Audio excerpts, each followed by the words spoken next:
ආදරය ඇතුලේ වාට මුලින්ම හම්බෙන්නේ වගේ අම්මවනේ. ඒ අම්මා අය අම්මත් එක්ක කරන ගනුදෙනුව මම දැකලා තියෙනවානේ. මේ මෙතෙක්කල් ආපු ගමනේ අම්මගෙන් ලැබිච්ච ආදරය සහ ඒ ආදරයත් එක්ක ඔයාට දැනුණු දේ ඔයා ලොකු වෙනකොට.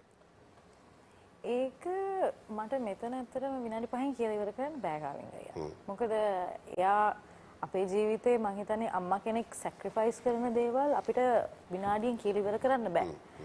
අපි කියන්නේ ඉපදිච්ච දවසේ ඉඳන් ඒගොල්ලෝ කරන සැක්‍රිෆයිස් එක මම දන්නේ නෑ අපිට මතක නෑ කිසි දෙයක්. නමුත් ඒගොල්ලෝ කවදාත් දුක් විඳපු දේවල් කියන්නෙත් නැහැ. ඒ වේදනාවන් ගැන කියන්නෙත් නැහැ.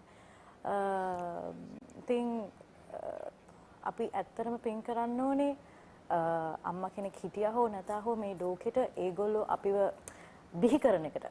අපි හරි ලස්සන ජීවිතයක් ගත කරන්න. ඉතින් ඇත්තටම මට ලොකු gift එකක් හම්බෙලා තියෙනවා මගේ අම්මගේ දායදේ මගේ තාත්තගේ දායදෙන් මොලේ පාවිච්චි කරලා කියන්නේ තමන්ගේ ජීවිතය හදාගෙන ලස්සනට ජීවිතය ගත කරන්න. ඉතින් මං හිතන්නේ ඒක තමයි මේ සැක්‍රිෆයිස් වල තියෙන අන්තිම වටිනාම දේ.